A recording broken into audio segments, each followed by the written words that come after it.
Mr. Welcome. Okay. Okay, good evening all. Dear scholars, faculties and friends, I welcome all of you to the faculty seminar series conducted by our Department of Philosophy, Calicut University. And today, Dr. Robin E.J., Assistant Professor of Philosophy, will deliver a speech on medical humanities as a philosophical problem.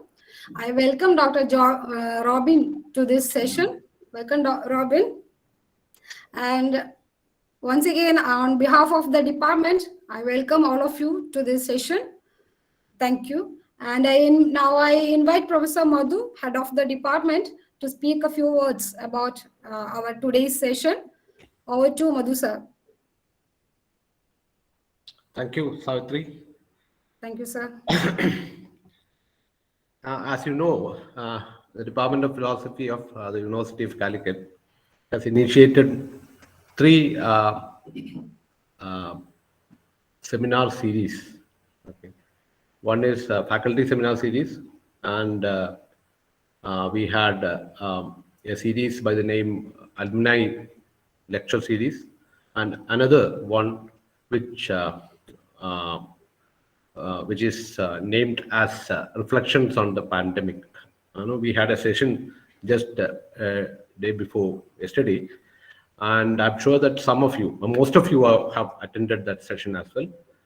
And today we have the second event in the faculty seminar series.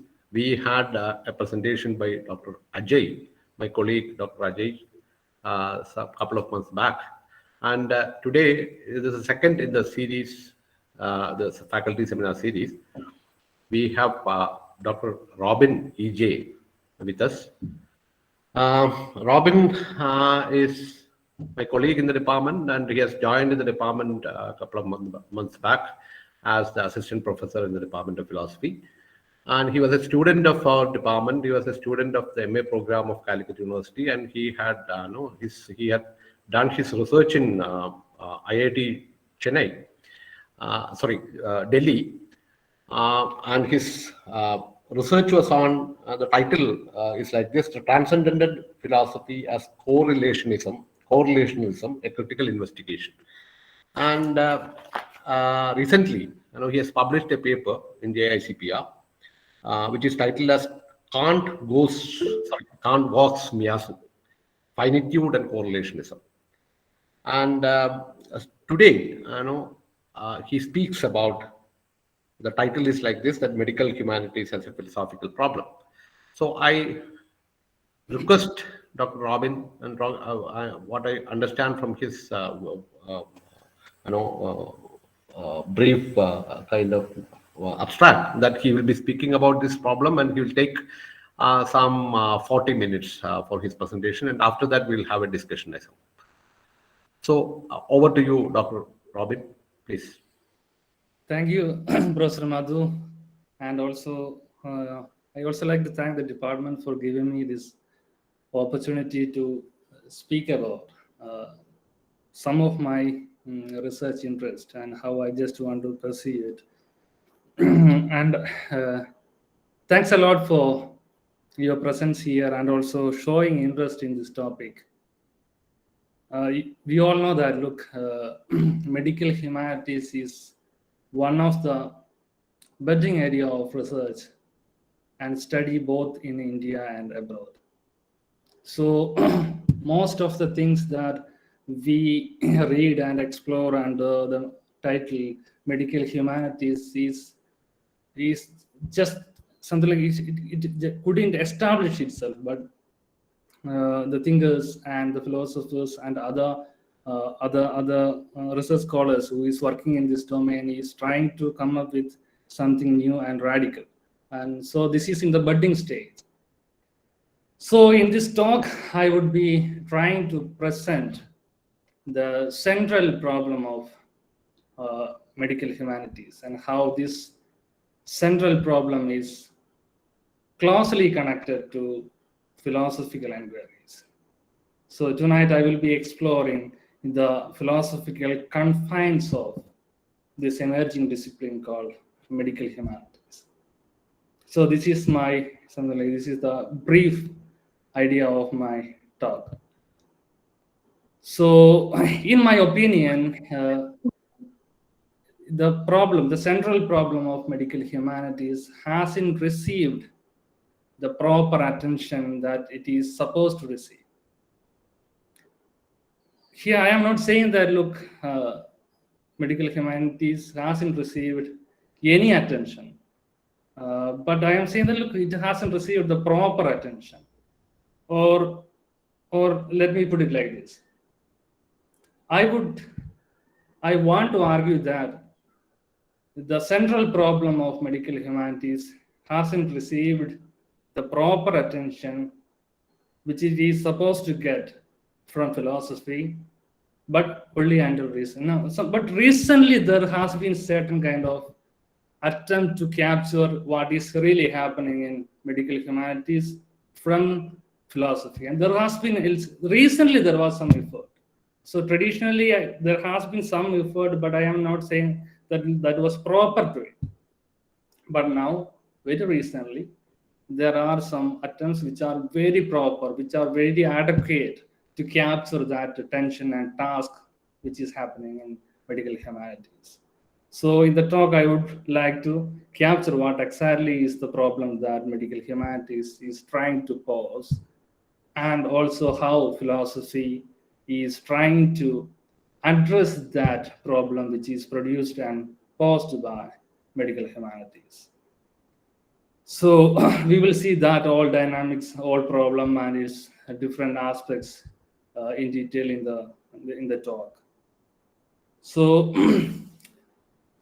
I have arranged the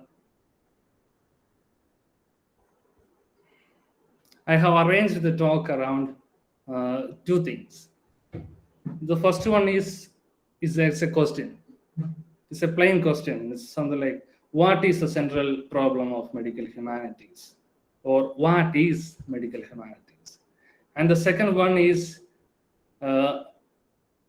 something like, I want to carve out a trihedron space in relation to the central concern or central problem of medical humanities, where philosophy, literature, and psychiatry comes together. So that's how I just want to mark out that trihedron space. And this trihedron space is something novel about today's philosophy's effort to capture the traction of the problem posed by medical humanities. And this space is absolutely something new, which hasn't happened earlier in traditional attempt to reach to the medical and medicine and science. But this time there is a new trihedron space, and we will be speaking about that a bit. So before moving to discuss these questions, I must admit that I am trying to present the problem of medical humanities as it struck me. And it struck me philosophically and critically. That's why I have chosen the title Medical Humanities as a Philosophical Problem to deliver my talk. In the title, if you look closely, in the title I have used a copula as. So we all know about Heidegger and Wittgenstein, who has articulated the significance of copula for philosophical inquiry. For Heidegger, is or being was the copula of philosophical interest. And he had developed the idea of Dasein out of it. So at the same time, look, the problem of Dasein is pursued through a literary analysis in the beginning, and it has been exploring the copula of is or being. Then, especially all of a sudden, he has dropped on the layer of time and spatial implications, going something like being there. So that's how he has developed that entire concept for his philosophy. The same way, Wittgenstein has explored the dynamics of us in his philosophy, and his famous discussion about duck rabbit image is very instructive of his philosophical interest. See, suppose if you look into this rabbit picture, which this Wittgenstein is proposing to us. If you look into this rabbit picture for a minute and ask you watch the picture very closely, all of a sudden, not very slowly, it appears to be a duck. So this is what exactly, if I am trying to brief out what Wittgenstein has been talking about this image. So we see either the rabbit as duck or the duck as rabbit. It is all about perspective.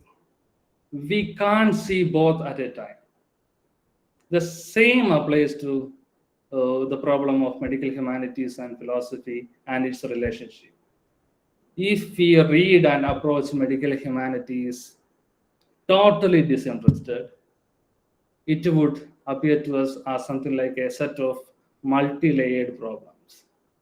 But if you read and approach it closely, suddenly it would appear that, look, there is nothing like medical humanities, but you would see philosophy itself happening.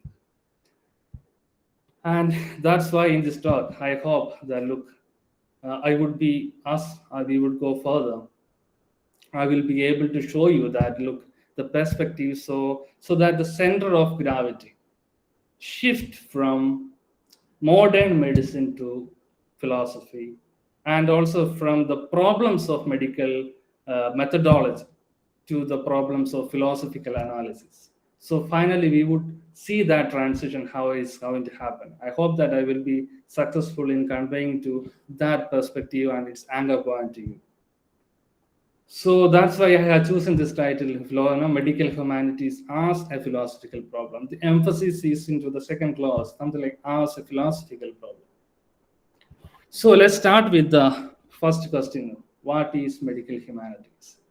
Or does medical humanities exist?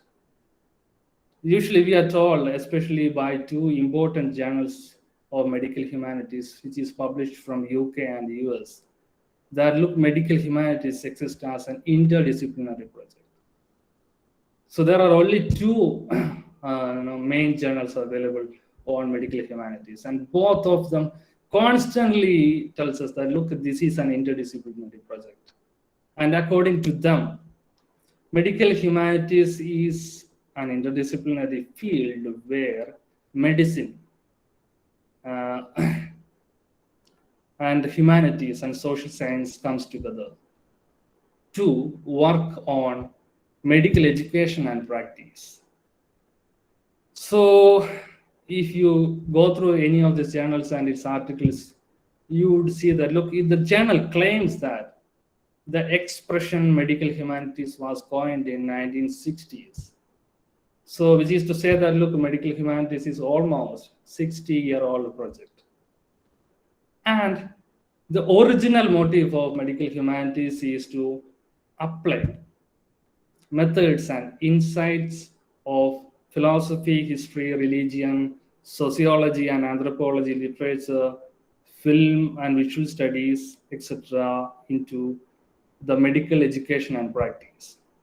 Since there are many participants in the project, medical humanities does not fit into a readily one-off or into a single pattern. So there are many participants here. Look, I have just named a couple of them, and there are many other disciplines which is trying to foray into medical humanities. So there are, if you go through this reading journals and reading different publications, you would see that it has been bombarded with different kind of orientations and different kind of concerns. But these journals can see medical humanities as an interdisciplinary project. This is something like common to it. Whatever may be the concern, whatever may be the interest, this constantly says, look, this is an interdisciplinary project.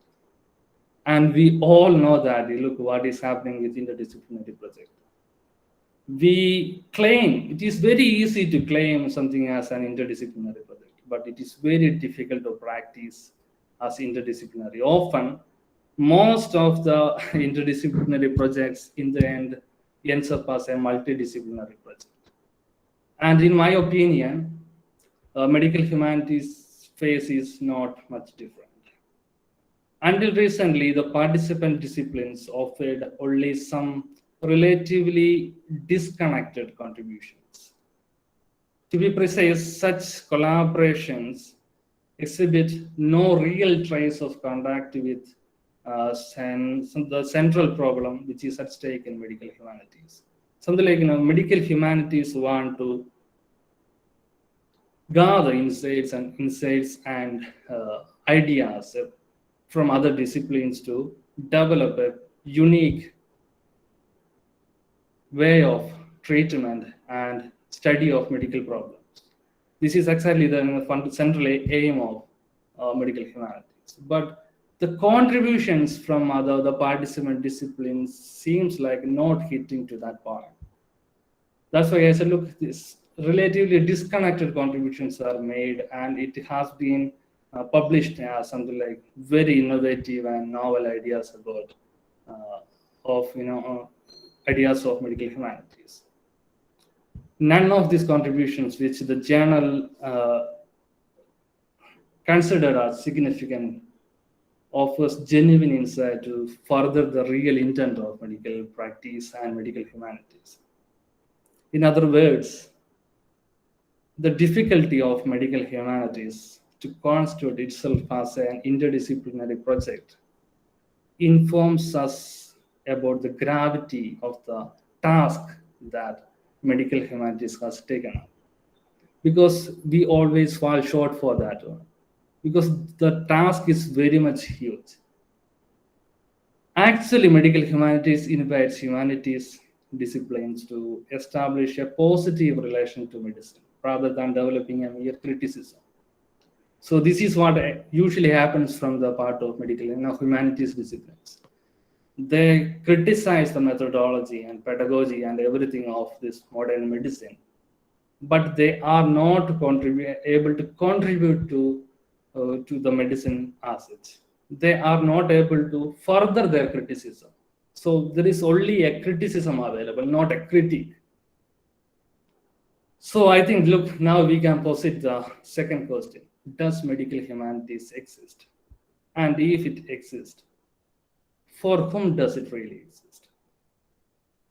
These questions help us to narrow down the vast area of medical humanities so that we would be able to see how philosophy is related to the central concern of medical humanities. Consider, for example, one of the main participants in the field of medical humanities, psychiatry. If we ask the question to a psychiatrist, does medical humanities exist? What would be his answer? He can answer yes and no. And in my opinion, if he says yes, he could see not only the limit of his practice, but also the limit of his discipline. And he hardly mistakes the one for the another. I should just explain. Please treat something like, consider me as something like a psychiatrist, and I treat mental disorder. And I try my best to deliver the cure for a mental disorder. But actually it is not happening. If I really explore and try out all the available methods and practice and techniques in modern psychiatry, there is no much guarantee that, look, I can cure a mental disorder to ground zero. So that's the difficulty. Here the psychiatrist can think that it is his mistake, that, look, there is some kind of limit to his knowledge. So he would read further and he may talk to other doctors. But after a while, the psychiatrist realizes that, look, this difficulty to deliver the exact cure has nothing to do with his own ability, but it has to do with the methodology of his study and categories of his knowledge And that's where medical humanities begins for a psychiatrist. Now the doctor is seeing the forest, not just the trees. So then he shouldn't mistake that, look, the difficulty was his own limit, but rather he should see that as the limit of the limit of the particular discipline. Sorry, I lost the power. So to be precise, if give me a second.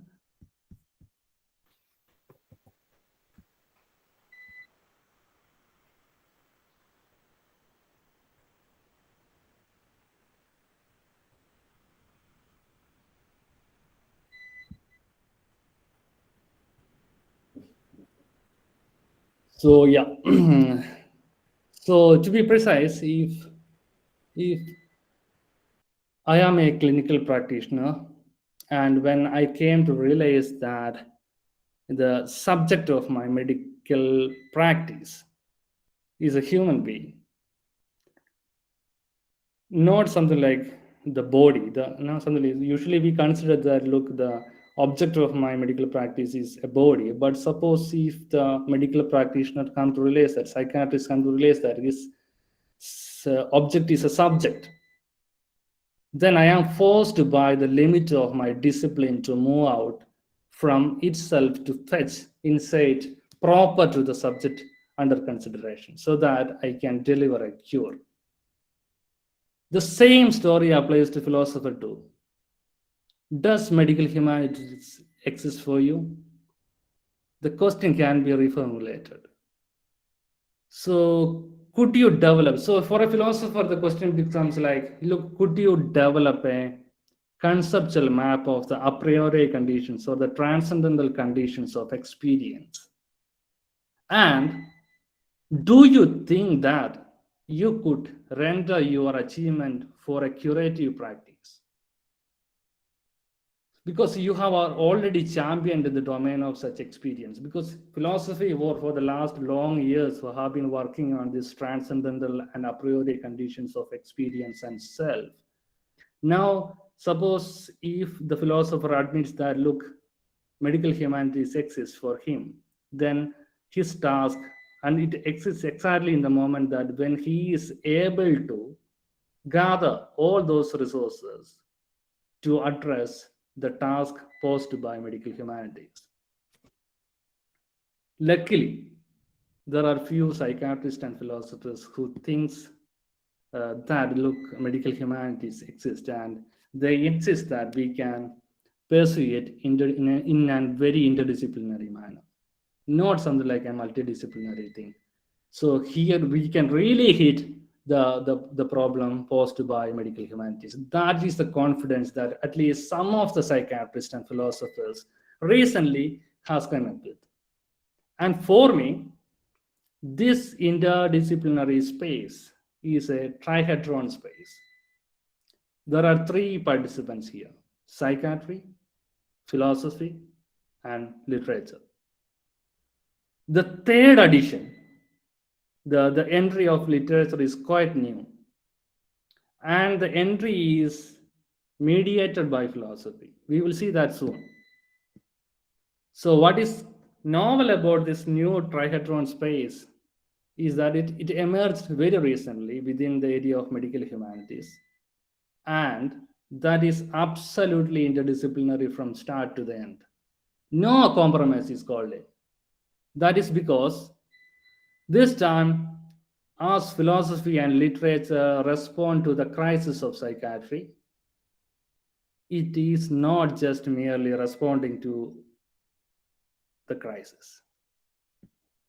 I would say something more happens there. To be precise, in this recent collaboration, philosophy and literature imbibes the crisis of psychiatry as its own. So as I earlier mentioned, a proper attention now is casted on. Now a proper attention is paid to the crisis of psychiatry by philosophy. See, the root word of look, the proper comes from a Latin word, which means that one's own. So now philosophy is able to see the crisis of psychiatry as its own, and thereby an interdisciplinary engagement is possible, and it is pursued. Unlike the traditional collaboration where psychiatry and philosophy meets, this time there is some kind of risk also involved. This time, in this new collaborations, there is a high chance that look, literature and philosophy may lose its name and fame. That's why I told in the earlier that look, the problems of the central problem of medical humanities struck me as philosophically and also critically.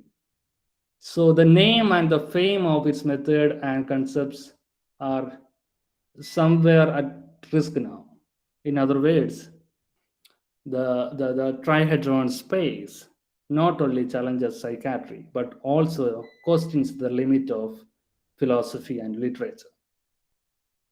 As a result, the crisis which has been viewed as of psychiatry becomes the crisis of philosophy. We know that what crisis consists of. Crisis is a critical situation, and at which we realize that our best effort and skills helps us uh, not to solve that problem, but it is able to, we are able to solve only half of the problem. So when a discipline is in crisis, the crisis demands that we reformulate and change the perspective to address that given problem. And this is why the most exciting developments in theory and practice occurs when we decide to respond to the crisis properly. So it demands that look, we first should see that crisis. And recently, philosophy is able to see that crisis and it is able to imbibe it. And at the same time, it is able to that if once it is able to see it, it is also making damage to itself, because sometimes it came to realize that look, after all these years of work, hard work, it is not able to really come up with solid ideas and insight about a priori and transcendental conditions of experience. So when philosophy and literature are trying to respond to the crisis of psychiatry, actually both philosophy and literature are working on its own limit, because now it came to realize that look, something is missing from its own resources. This is how I understand medical humanities and also the recent collaboration between philosophy and psychiatry and literature. So for us to know the trihedron space of medical humanities, we should understand the crisis of psychiatry and how philosophy and literature are trying to respond to it. That takes us to the question, what is the crisis of psychiatry that it undergoes today? When we talk about psychiatry, it is a discipline that struggles to use science to solve the riddles of mental disorders. There is a genuine struggle happening in psychiatry, because it tries to get resources from science, but the riddle is so high. In psychiatry, the level of knowledge about origin, causation, and treatment of the diseases is less advanced than for any other branches of medicine. All the more, what is really interesting about psychiatry is its place among the other medical specialties. Psychiatry is the only medical specialty without a veterinary counterpart. It cannot think of trying a veterinary experiment, because all the problems that psychiatry investigates are problems of human beings. It cannot try an experiment on veterinary bodies to find result on the human body. So mental disorders are disorders of a social being. Therefore, somewhere the psychiatrist have to recourse to cultural and social correlations of the disorder. So if we come back to the earlier question, what constitutes the crisis of psychiatry? The real problem that psychiatry faces today is not that the concepts and facts provided by experimental science are false, but when they are pressed against the complications of mental disorders, they appear to be insignificant. This is where humanities, especially philosophy and literature, meet psychiatry. And that's how the trihedron space is opened up. Important to note, as I just mentioned earlier, as they constitute the trihedron space, philosophy and literature are not approaching psychiatry with some ready-made solutions or theories. But everything from scratch has to be worked out. Everything has to be worked out from the beginning to the end. In other words, it is in this trihedron space that philosophy becomes critical to itself. It came to realize that, look, most of its resources are not hitting to the problem that is not only posed by medical humanities but also by the demand has developed internally. It becomes critical about its own achievements. It becomes critical about its own operative concepts and methods. I like to call your attention to two such instances where literature and philosophy have delved into psychiatry to respond to the crisis, and where it successfully imbibed the crisis of psychiatry on its own. The first occasion is Gilles Deleuze's critique of masochism, and the second one is the advent of phenomenological psychopathology. And we will see both in detail. Since there is no power supply yet, give me a second. Okay, so talking about the first case, we must say Gilles Deleuze has chosen the most elegant way of responding to the crisis of psychiatry. He had developed a rigorous critique of masochism. My reference is here to two works of Deleuze. The first one, which is published in 1961 with the title From Sacher-Masoch to Masochism, and another one which is published in 1967, which is titled Coldness and Cruelty. In these works, Deleuze examines the clinical constitution of masochism. As we know, it is Professor Kraft Ebbing, a psychiatrist, who has coined the expression masochism. After going through the literary works of Sacher-Masoch, Kraft Ebbing classified Masoch as the exemplary textbook case of masochism. The power is back.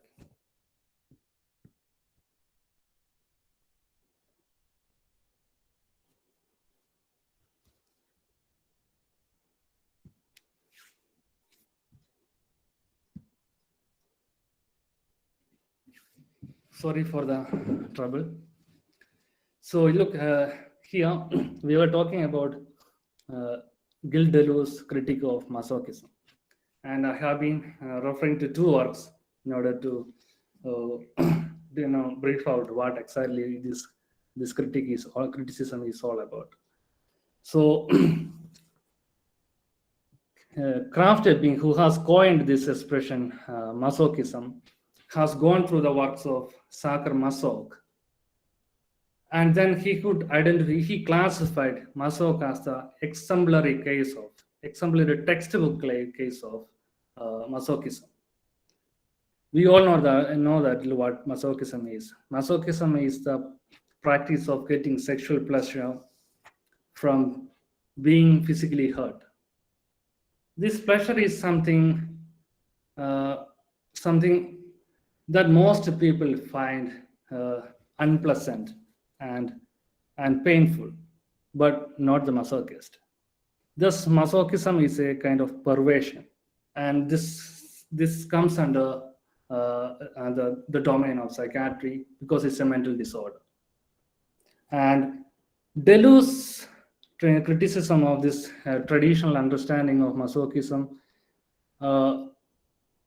picks up what is really interesting is what really Kraft Ebing has missed on masochism. Deleuze is not trying to say that, look, masochism is not a perversion, but rather he says, look, there is something very crucial about masochism, which psychiatry, Kraft Ebing, could not see in the works of Masoch. And the traditional approach actually missed that particular signature feature of masochism. In other words, Deleuze is trying to further the observation of Kraft Ebing by bringing up something which he really missed, so that, look, now once he can be brought in, psychiatry can reconsider the classification itself, and it can treat the masochism in an entirely different way. Deleuze is saying that, look, when Kraft Ebing has been classifying Masoch for masochism, he made a mistake. And his mistake is that, look, he thought that, look, the principle of unity of opposites, that's what Deleuze says about it. He thinks that in the clinical understanding of masochism, Kraft Ebing considered masochism as an complementary to sadism. And sadism is the practice of hurting someone to derive the sexual pleasure. So for Deleuze, look, Kraft Ebing thought that, look, there is something, suppose if in the neighborhood of a masochist, if there is a sadist, the Kraft Ebing thought that, look, they will make a happily married couple. But that was something like absolutely wrong about masochism for Deleuze, because masochist is not looking for a sadist. There is something like the entirely different kind of scenario cannot be put together. So this totally reveals about what exactly is sadism and masochism is trying to seek. It needs an innocent being, innocent victim to prey on. So this was something like absolutely something that, look, modern psychiatry the traditional psychiatry missed out, which Deleuze could bring in. And how did he bring in was very significant. Now, Deleuze is going back to the original works of Masoch, the same works that Kraft Ebing has been reading in order to classify and develop the symptomatology of masochism. Now Deleuze is concentrating on the letters that is written by Masoch to its victims, and also critically analyze the biography of Wanda, the wife of Masoch. Here he finds that, look, there cannot be, we cannot think of a unity, which was been the prejudice of traditional psychiatry, because they thought that it can go together. So what is really cruel about masochism is, in this perversion, is that it is not looking for a sadist. It is actually looking for a naive, innocent prey, an innocent victim. So that is something very important, and that was something like something that Deleuze brought in by reading the original work of Masoch. And what is quite significant about us is that, look, Deleuze is trying to bring in a literary approach, and he is trying to bring into psychiatry some things that psychiatry cannot accommodate unless it really criticizes its own prejudice. Something like the letters, how the Masoch is training its victim, and how the sadist is looking for its victim. So all these things are which is absolutely outside the body and the causal networks of the neural process of the patient. That important aspect is brought in through a literary analysis. So now let's see, a philosopher is responding to the limit of psychiatry, taking resources from a literary work. This is something absolutely new. That's why I said, look, now the philosophy is mediates literature to this trihedron space, and this new trihedron space is created. And this is one of the case, and I just want to discuss about how medical humanities is working now. And the second one is the advent of phenomenological psychopathology. There have been collaborations between phenomenology and psychiatry earlier, from from Husserl to Heidegger into Sahabi. There have been a lot of collaborations happening between philosophy, that is phenomenology, and psychiatry. But this time, there is something really interesting happens. Usually, look, it is Jaspers who has initiated the collaboration between phenomenology and psychiatry. So for Jaspers, he could not go by the somatic prejudice of psychiatry.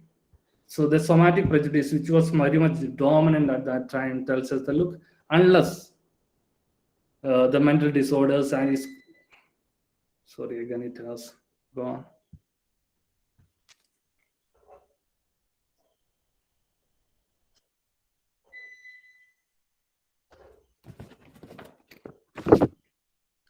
So Jaspers was trying to fight against this problem of somatic prejudice, and that was a widely held dogma in psychiatry at his time, according to which mental disorders are comprehensible only if they are explained in terms of somatic functions. Jaspers did not reject the potentials of somatic prejudice.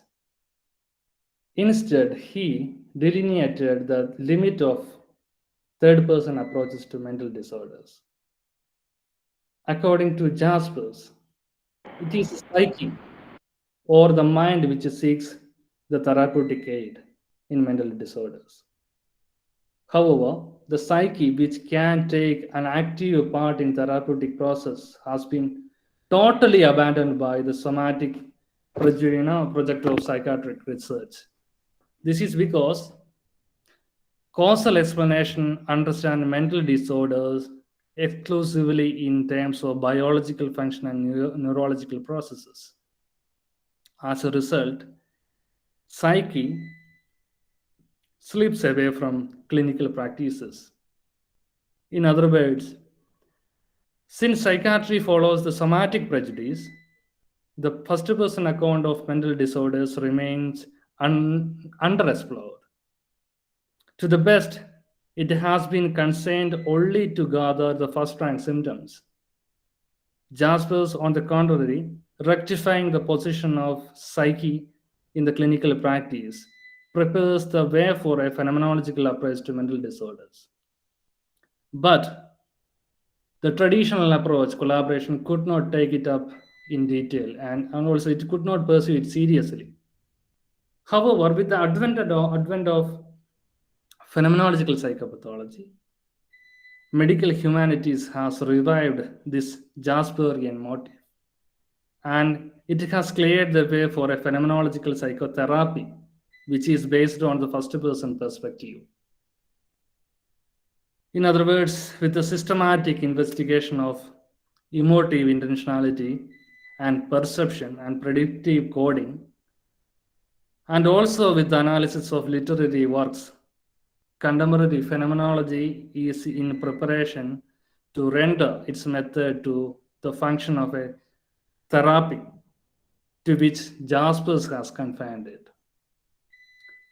So the original question for the new phenomenology, which is trying to foray to this trihedron space, is a single question. How can phenomenology contribute in a privileged way to the development of psychopathology? And this question has prepared phenomenology to imbibe the crisis of psychotherapy and psychopathology too. Recently, Professor Aaron Mishara, a psychiatrist interested in phenomenology, has opened up an excellent window to further the potentialities of phenomenology. In his view, phenomenology is in a privileged position to contribute to psychopathology, but if it could make use of resources from literature.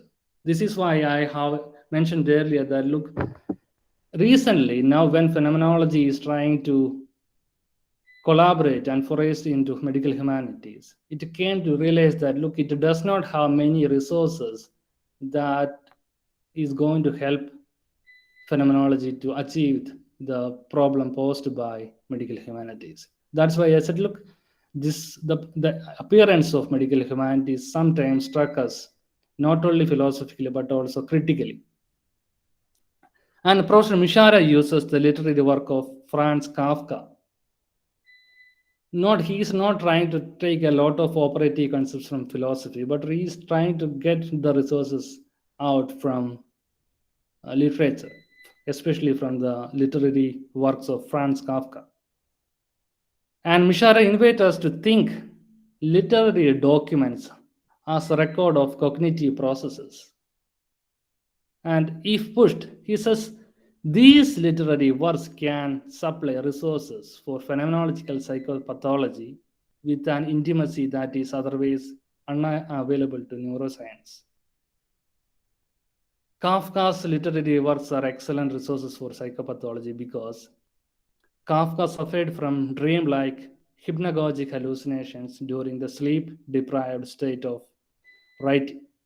He wrote most of his works when he is absolutely deprived of sleep and when he is dipping into hypnagogic hallucinations. Thus, for Mishara and for phenomenological psychopathology, Kafka's novels and short stories are the best personal records of cognitive and neural dysfunctions which can be accessed from a second person perspective.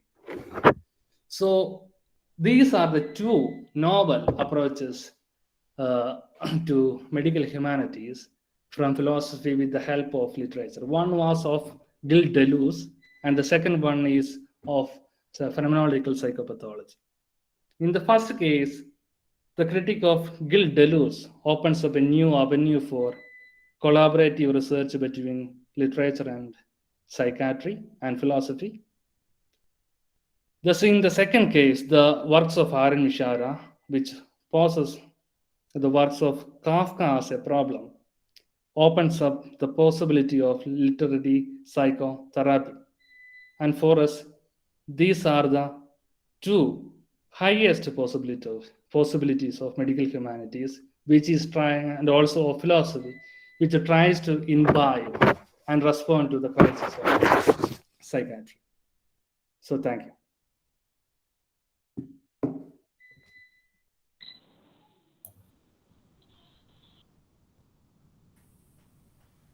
Thank you, Robin. I am really sorry I lost the power supply here. It's fine. I know it was all perfectly audible. Thank you for your very interesting kind of presentation on medical humanities as a philosophical problem, and I'm sure that there will be some questions, and I know there are many issues to be further clarified, and this paper presentation is open for discussion.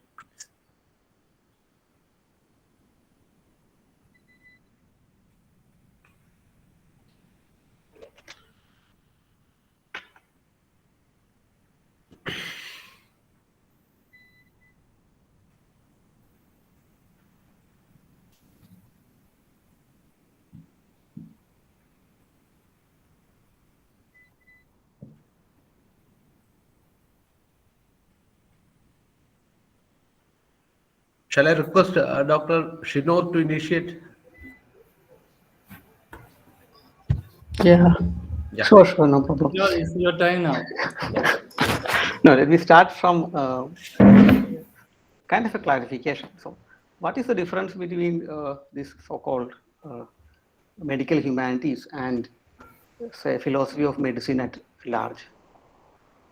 Because philosophy of medicine has been quite flourishing for some time, and it has been there for a long period, if not as a separate discipline.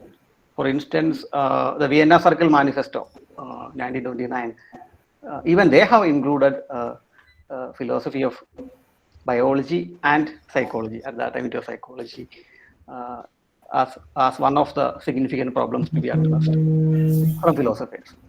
Not in this way. We may not agree with logical empiricists in any respect, but even they have identified that is way back in 1920.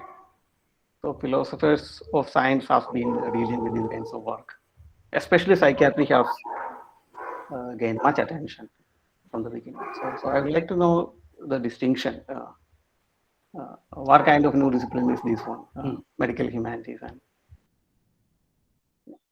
that's the first one. So thank you, Shinal, for the question. Look, see, first of all, look, I also have a certain difficulty to understand when we add philosophy off to some other disciplines, because philosophy of film, and then what is it? Is it something like some kind of theoretical reflections on film, as if film is not able to do that in itself? So I think, look, that's why I just said, look, I just mentioned about the crisis.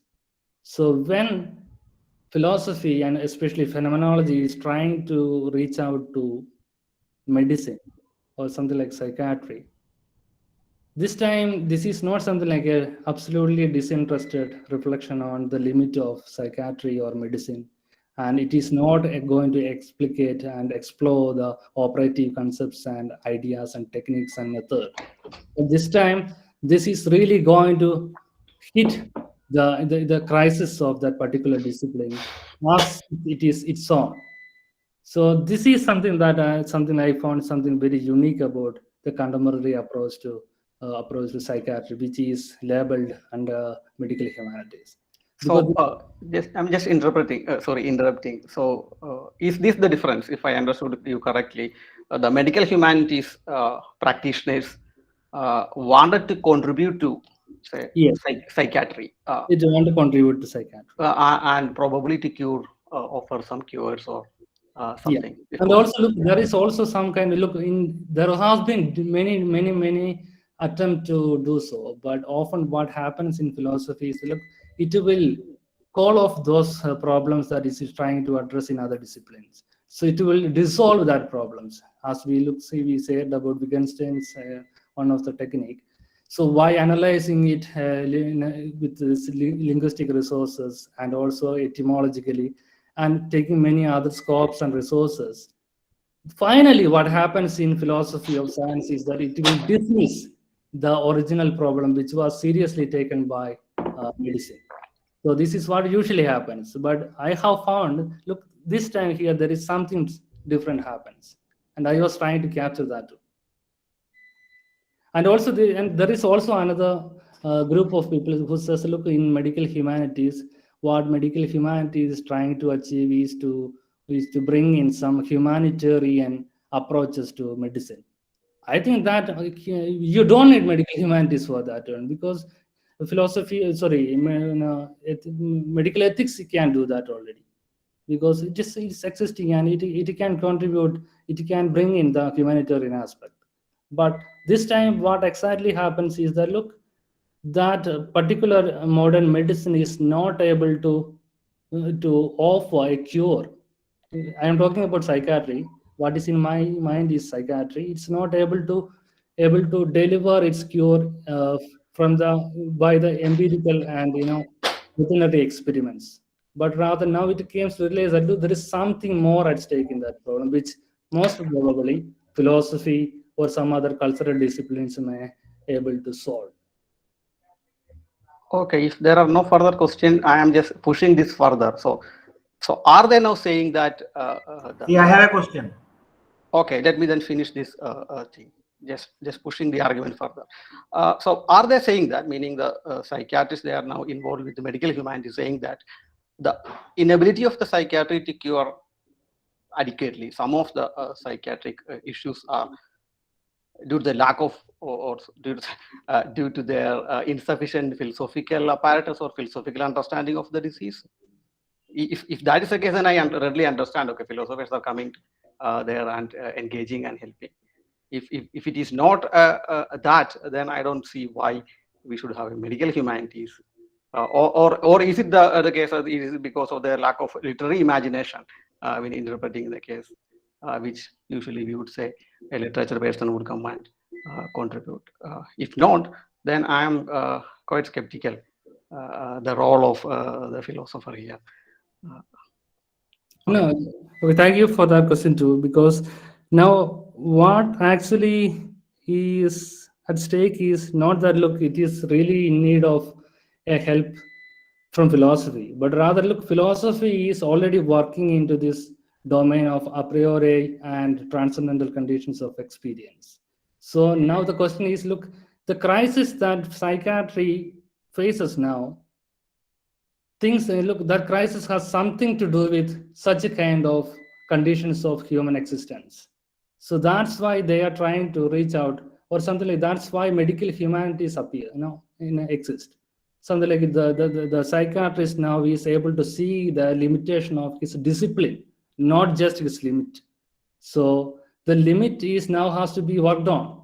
And at that point, look, that's why most of this psychiatrist who is working his domain is very much critical about something like modern psychiatry and its DSM and everything like that. So they are very much critical about it. So all these people who are very much critical about medicine find some kind of console, from philosophy, which is trying, especially phenomenology, which is trying to come up with a first-person approach to human consciousness rather than from the third-person perspective. So that's why I have just mentioned about Karl Jasper's motive and his critique of, somatic prejudice.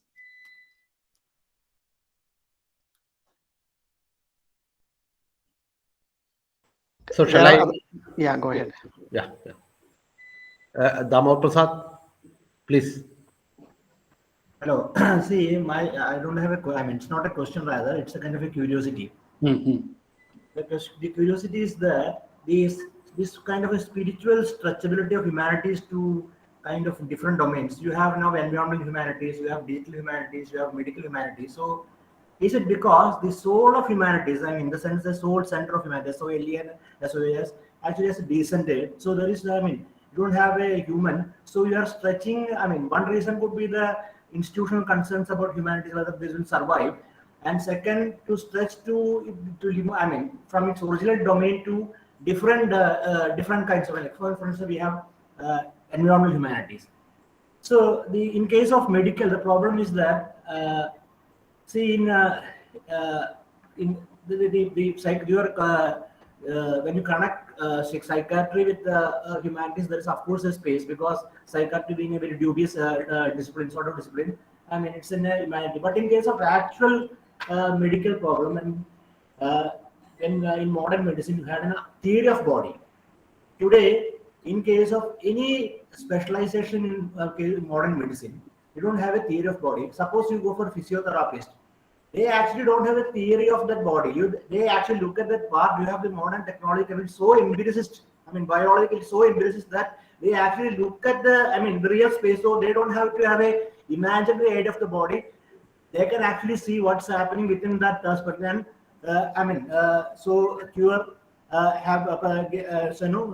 cure, provide cure for that. So you need the point is that with the two new technologies in modern medicine, you don't need a theory of body. You don't need a theory of body. So you don't have a central theory of body. So you can look at the specific aspects of body through technological means and provide solutions and pure cure. So when you don't have the only domain within the modern medicine where you need a theory, because so abstract, so imaginary, psychiatry. So that means it's kind of a dubious discipline. So you need an imaginary, for instance, you need purely a literature like a discipline to provide solutions to psychiatry. So my question is that the problem, it's a curiosity, is that for you, when you said about a Kafka, See, can we suggest that one's biographical problem is inscribed in its text? I mean, are we returning to kind of a biographical sort of thing, autobiographical, and is autobiography inscribed in the text of it? I mean, the literature. So in that, every writing will be a kind of autobiographical expressions of the. I mean, if you go that way, every writing will be a kind of autobiographical expressions of the particular writer.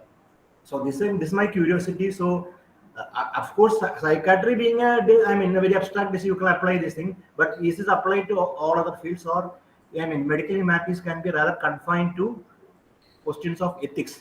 You have papers. I mean, recently my interest, I came to this online class because recently I got a proposal online for an online course on medical humanities, but solely confined to ethical aspects, ethics of medical ethics. I mean, it was titled medical humanities also. So the first point is that this stretching of humanities to almost all domains like environment, how it is connected with environmental humanities or medical humanities. So we can we have veterinary humanities in that sense? And because it's when you say about medicine and health, it also applies to equally to vet also, veterinary humanities. So is applicable to all domains. I mean, in equal, in equal measure. Second, the question of this. I mean, all aspects of human body, where these humanities can be applied to understand. I mean, if it's case of professional ethics, okay, but of course in case of psychiatry, because it's in a imaginary realm, it's okay, but in other parts of, I mean, other case of body, whether it's applicable. Third, you have mentioned of Kafka, whether the autobiographical aspects, I mean, can be seriously considered, whether the writings of individual writers are like autobiographical expressions. So you can read the cognitive aspects of the whatever in their writing. So these are the three. I mean, it's not the questions in that sense, just a curiosity of a person interested in this area. Thank you. Thank you for the question. Nidhi. Hello. Can I just answer Hello. this question and come back to you? Yeah. Okay. Robin, please. Then we'll go. So yeah, so can we stretch out this humanities to many other disciplines? I think I am really doubtful about that one. That's why, look, my concern and my interest was in a particular domain. That's why I have carved out a particular domain within medical humanities, and I marked it out as a trihedron space. So I was more concentrating onto that particular area, and also this is why in my talk I have been asking the question: for whom does medical humanities exist? So that question is very significant for me, because now you should see the crisis of your discipline. So can we think in that sense veterinary humanities? What does it really mean? So for whom does it really exist? Environmental humanities, for whom does it really exist? And how would be the nature of crisis? And what is the task that is put forward by such disciplines? I am not really much sure about it. And also, I just want to say that, look, within psychiatry, there is a group of psychiatrists who never felt that their discipline is in crisis. And they think that, look, it's a mere technological problem. So they bring in a technological alibi.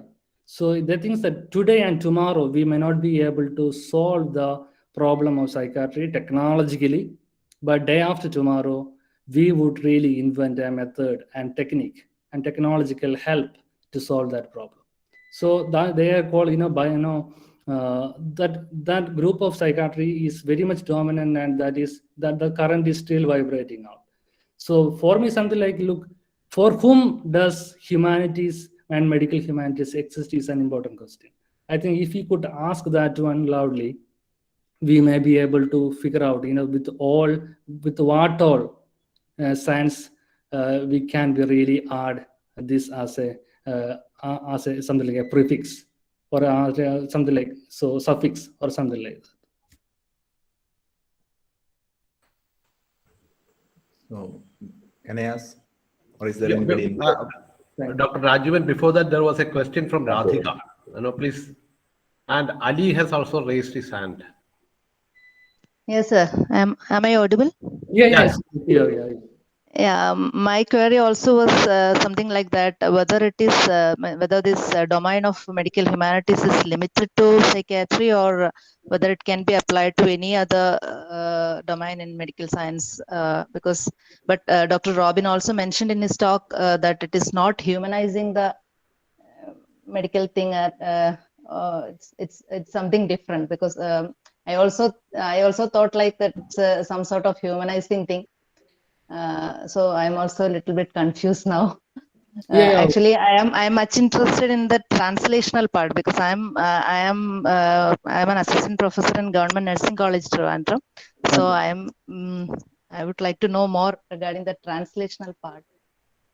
So yeah, the first thing is that look, this medical humanities is something like a vast area. Something like it has, as I told you, it's something like it's a multi-layered problems. Lot of concerns and interests are playing in that domain. But look, I was trying to see that to its essence. Something like, look, why actually medical humanities? Why not medical ethics? Why medical ethics is not enough? So that was the problem that really bothered me. Then I came to realize, like, look, most of the problems is, suppose if you're trying to bring in humanitarian concerns about something like how to treat a person in the hospital, and how a care has to be delivered, and what all right has the patient has. These all questions can be addressed in the medical ethics. And that really champions that subdomain. But medical humanities is not something like, it is not to host those problems. It host necessarily it has to respond to some crisis, and if there is no crisis, there is no medical humanities. And that was the point I just want to convey when I was talking about the crisis and how philosophy is trying to respond to it. That's why I also said, look, philosophy cannot really come up with its own operative concepts and resources to solve this riddle. So that's why it is taking resources from literature. And some philosophers take it from Kafka, and I personally like to take it from Michael Muhammad Bashir's writing on Pathomedad. So that's how I actually want to pursue. Maybe after a couple of months, I would be able to speak on that one too. But literary support is a necessary support, and this is why Deleuze is trying to fetch out from Masok's writing. This is not an arbitrary help that he is choosing, but it's a necessary. Without that, philosophy cannot really contribute to psychiatry, the crisis of psychiatry and medical humanities. So Ali, can you wait for Ali? Are you there? Ali? I can wait. I can wait. Yeah, okay. Then Rajivan, please. Okay, thank you, Dr. Robin, for the interesting lecture. So I'd like to invite some comments on some issues which I'll take the same context of psychiatry, and I doubt whether it's apt to speak of cure of psychiatric illness. How far it's, because by saying cure, using the word cure, you mean something which is objective in nature, which is to be reached out. If you define mental health in terms of the capacity to adjust and to harmonize with the environment, then to speak of a cure is, I think, a bit complex in that nature. And secondly, I find that whenever we speak about psychiatric illness, there are both the physical element as well as the psychological elements. And nowadays, psychiatrists are they're taking more interest in the psychological aspects also. And that's why I think in the traditional psychiatry, the patient is treated as an object specifically. And that's the difference between the way in which psychologist who takes around 45 minutes to 1 hour in a session, and the psychiatrist who take maximum 10 to 15 minutes in a session. So treating as a object, the patient as an object remains in psychiatry. But however, there are some sort of illness which has got mainly bodily origin, and like some endocrine deficiency, that most out of. So which we cannot rule out because there is no psychological solution to those illness. And of course, there are some other psychologically originated cases of depression, even where medicine may suppress the issues. So I think both has to go hand in hand. And then another thing is that when we come to psychological approach, then the uniqueness of the subject is taken into consideration. So how far we can depend on a literature, on a specific literature, and to generalize it, that also becomes problematic. And rather than taking some clues from the literature, the generalization becomes problematic in the context of the uniqueness of the psychological client, call it client in that case. And another problem is it not pointing towards the classical problem of the reductionism, the reducing mind to body, or mind to the physical or to the brain? Is it not leading to that position? And also, I'd like to invite the attention to the anti-psychiatry movement, which is originated somewhere in 1970s by Thomas Saz Lang and Foucault. So they started this movement, I think. That's all. Yeah, thank you. I think we don't have a disagreement in any of the cases, because I like to go along with your thought and reflection. And first thing about the cure. See, because of the limitation of the time, look, I was just covering up. That's a blanket expression, cure. As you said, look, there is a lot more to be detailed on that one, and also it has to be brought in. So, and also the second one, look, if psychiatry is going to use psychosomatic disorder, then I am very much happy with it. Something like, so the problem solves in the at least the perspective is right now. So psychosomatic problem. Now there are some mental disorders which might have a bodily origin, and there might be some mental disorder which has a priori transcendental origin, and now both can be dealt together. So something like it's a bridge over a river. You have a vertical and horizontal mobility, and you have a two different aesthetical experience too. So in the same way, science and philosophy can go together in psychiatry if we could reframe it as a psychosomatic disorder. And the third thing about the can we universalize? I was not trying to universalize. I was just trying to think that can we really take some crucial resources from literature to develop some kind of therapeutic. So can we contribute to psychotherapy with taking some resources from some particular discipline? And Mishara has been trying to do that. He was trying to take resources from Kafka's writing, and because Kafka has been slightly mentally ill, and he has hypnagogic hallucinations while writing. So those writings might, if we could really analyze in detail, that would really give us some kind of dual spotlight on the nature of self in those transition state between waking and dreaming state. So this is something like which is serious research is happening from the side of Mishara and that one. So here he is not trying to universalize it, but rather he is trying to see whether we can take at least some minimal resources from literature to further the to respond to the crisis of psychiatry. Thank you. I'm moving to Ashwini. I think Ashwini is there. No, she is actually working on specifically on the problem of psychiatry, I suppose. She has raised her hand. Okay. Please. Okay, so hi. Yeah. So when you talk about this crisis that psychiatry faces, or as you have stated, the trichedron itself faces. There is some disturbance in your voice. I am not really able to pick it up. Okay, is it audible now? Yeah, no, it's fine. Yeah, please. Yeah. So you have talked about this crisis that psychiatry faces, or this trichedron combinedly faces. So my probably there would be two questions. The first one would be when we talk about this crisis.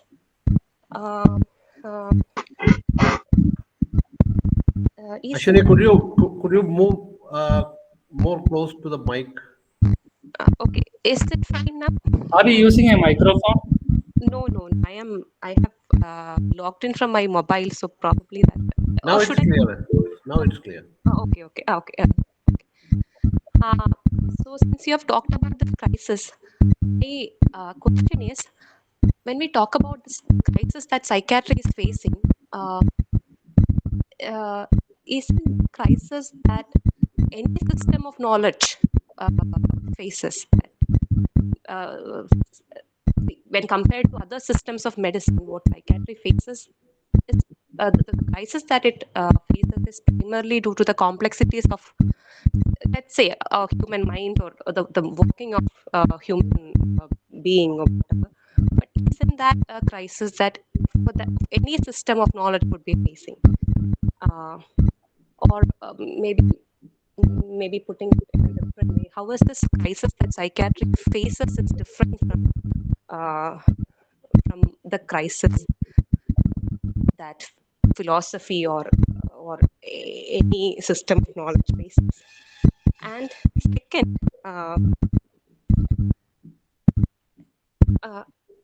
so let's assume that there is a crisis, and how far this crisis, or how far phenomenological psychopathology is a potential candidate in attending to this crisis.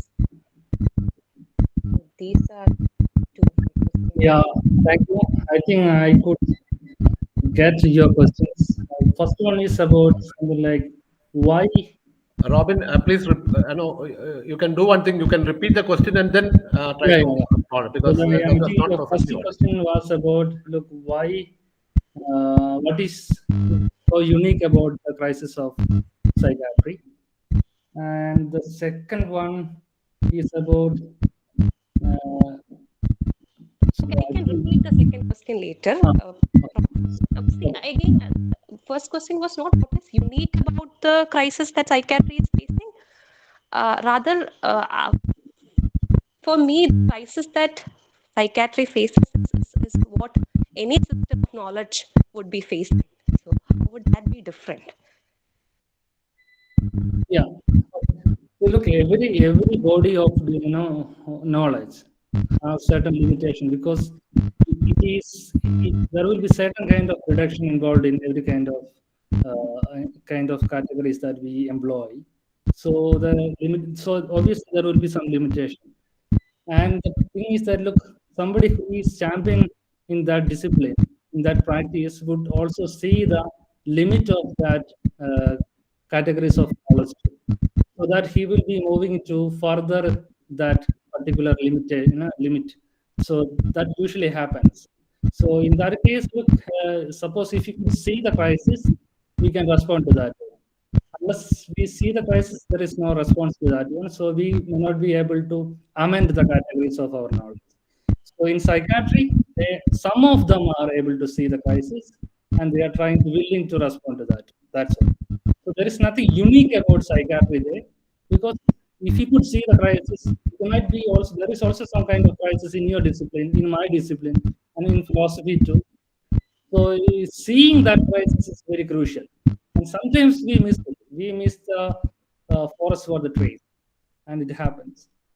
So, and if you could ask the second question, Okay. The second question was, since you have talked about phenomenological psychopathology, as Madhu sir had already said, I am working on this area. I'm doing my PhD, and I'm working on madness and trying to philosophize madness. I had already had a discussion with Sam sir, so he only introduced to me this idea of psychological, phenomenological psychopathology. I had already read a paper by Sahavi on this DSM. okay. Yeah, so phenomenological psychopathology, this is not something like a single project. There are two strands to that one, which are mutually opposite. Both are taking polemical claims, and mutually there is a lot of debate happening between them. And one side we have Sahabi and Parnas and Saas, and in another side we have Mishara. So when we are talking about the phenomenological psychopathology, we should be more specific. Which one? And I like to side more with Aaron Mishara, and that's why I have been using his work. And why I was much happier with Sahavi and Parnas and Saswazan, they still think that philosophy has some ready-made solution to it. And I don't think that philosophy has any ready-made solution. So we should take resources from neighboring discipline called literature. Okay, can you say what was the other strand that you were saying? That one, I forgot then the label of that one, and also they resist that label too. But the main thinkers in that domain is Dan Sahavi, Joseph Parnas, and You are talking about two strands, one that consisting of Sahavi, Parnas and all. What was the other strand? the other strand is the hypnagogic model of psychiatry, which is proposed by Arun Mishara. Okay. And if time permits, can you elaborate or can you just say how exactly this phenomenology and psychopathology is trying to attend to these cases? Probably in 2-3 sentences. No, first of all, they are trying to get away from this somatic prejudice, which was too much being carried in psychiatry till modern time. And now they just want to see that look, mental disorders also can have some mental aspect rather than biological, neurobiological process. So how if it has some kind of other sources, then look, how do you want to capture that? So phenomenology, so this discipline is using phenomenological, the first person resources, not only to classify psychological disorders, but also to intervene into the therapeutic practices. So earlier, phenomenology's collaboration with psychiatry was consist only in the classification and practice, but now it is really into the therapeutic practice too. So that's why we have two strands which take entirely different ways to deliver the therapeutic method. And now it is too early to comment on either of them, which one is going to win and which is going to provide and deliver the cure, because this both are just coming up with its operative concepts and it's going to identify the best resources. And in some way, I am also siding with Mishara so that I could identify a particular literary work from my own native language. So we hardly know which one is going to deliver and how and whether there is a core possibility is necessarily possible. We hardly know.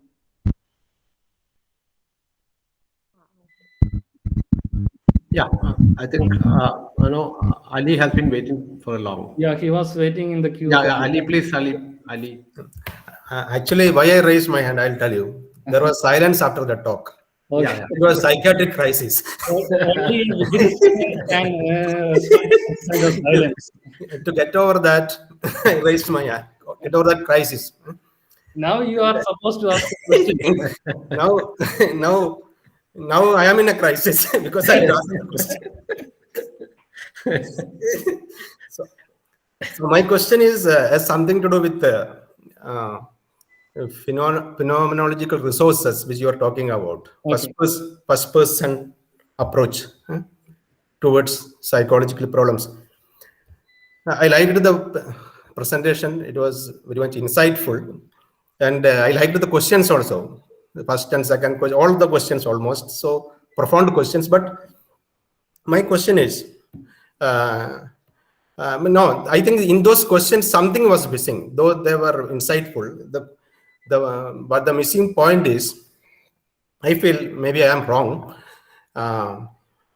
This is the talk. Your talk addresses to a crisis, cultural crisis, which takes the form of medical humanities in your talk.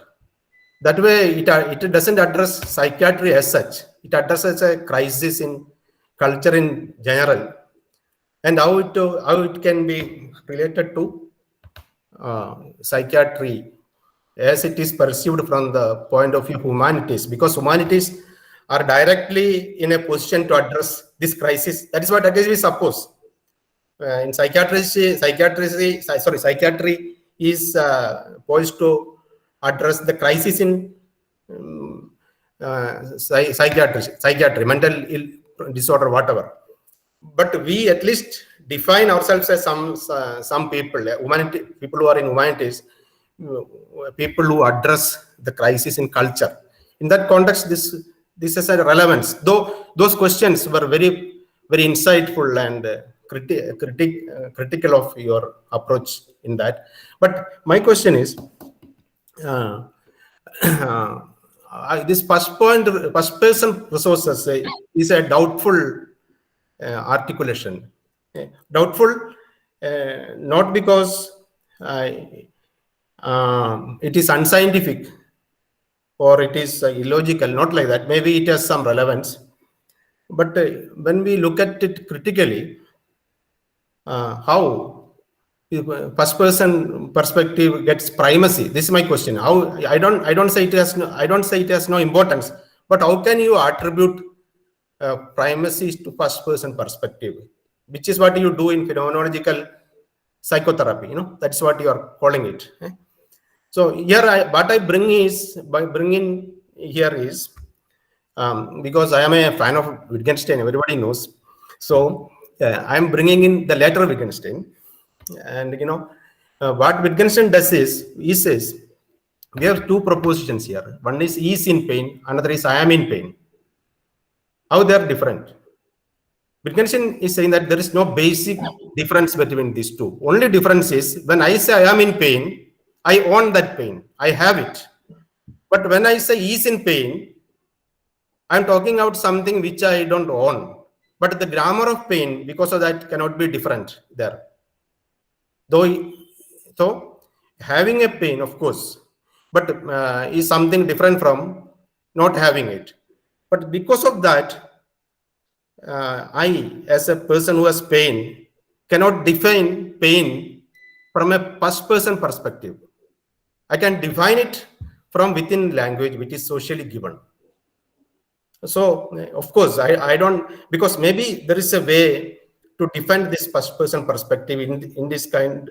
Maybe my question is not properly placed, but if it is properly placed, there may be a way to define this first person perspective. But can it be defined by giving primacy to that? This is my question. Okay. Yeah, thank you. Thank you so much. I just want to say that, look, I don't know how to gather the questions that you have just given me. And but I think that, look, in my talk, I was talking about the crisis of psychiatry rather than the crisis of any cultural aspect to do it.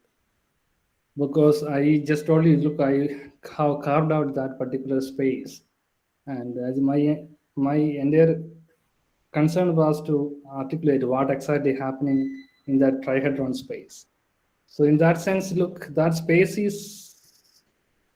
opens up only if we could share the crisis of psychiatry, and it has been shared, and that's why it happens so I think my talk was more into the crisis of psychiatry.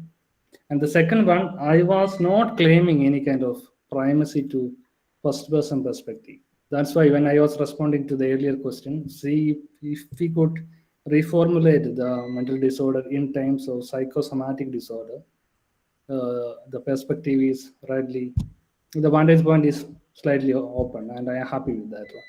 So because it might have two sources, that's why I said, look, and one of the thing that really bothers me is something like, I have shared it also in the talk, something like, why not a veterinary experiment?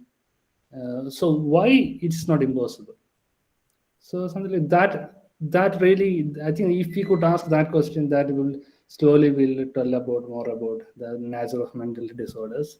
And now suppose if you're there enough, we could bracket off our ethical concerns there. So now then we can really think about more about the first person perspective. And as you said rightly, initially we would think that there is something significant about first person perspective. But when we are pressed by the problems of psychiatry, then when we will be more critical about it. There are a couple of analytical philosophers who are really critical about first person perspective because thinks that, look, there is nothing called first person perspective in psychiatry, because what we have is the second person perspective. So that is also in some way that is true. But the task is to get at and hit at the first person perspective when we are thinking about a therapeutic technique with the aid of phenomenology and literature. So that is a huge task. And somewhere we are supposed to deliver that one. And then only we could address and respond to the crisis properly.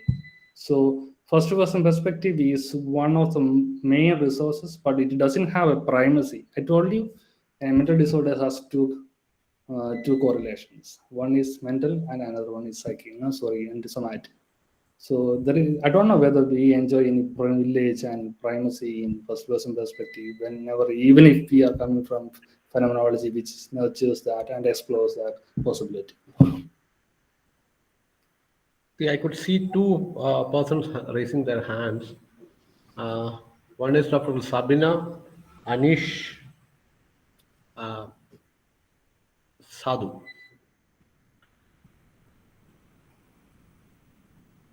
Dr. Sabina? Yes, sir. Yeah. Hi, Robin. Hi. Robin, this is just a query. Actually, what I understood from medical humanities is something, it is an explicitly interdisciplinary endeavor. So, my question is the methodology of this medical humanities, does it endeavor or does it engage the clinical research practices of biomedicine?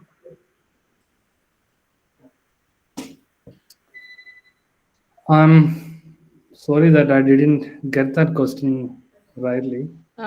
Actually, the methodology of medical humanities, does it participate in the clinical research practices of biomedicine?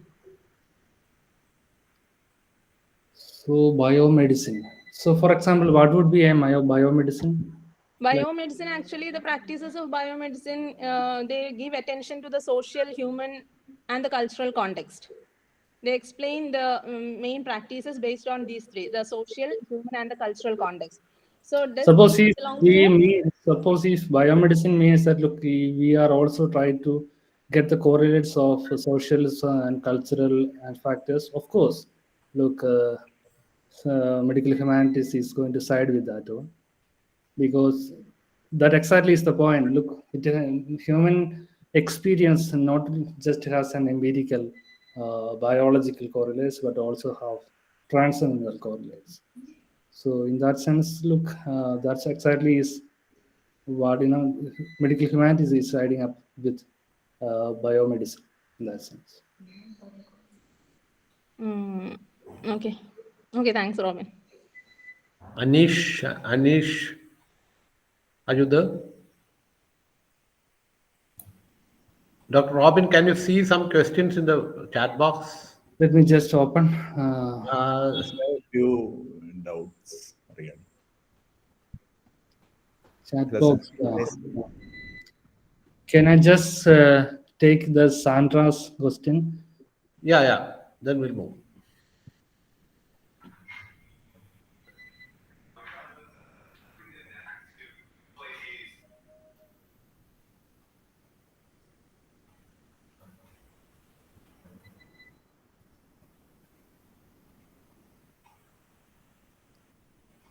Sandra, can you just ask that question? If you are here, can you just ask me, or maybe could you please elaborate? Sandra, are you there?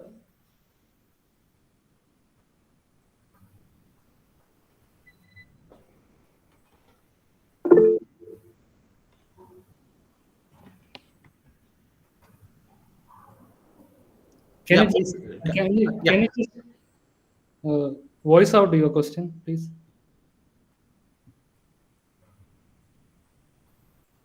Hello, sir. Yeah. Am I audible? Like, Yes. yes,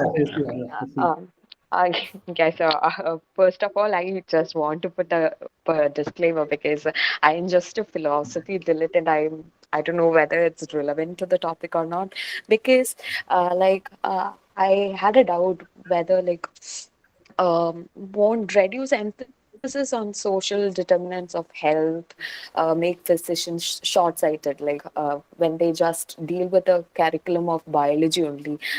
As far as I've um, read about bioethics, it doesn't go through all such areas. No, like I've always thought arts and literature will help us to build that observational and analytical skills.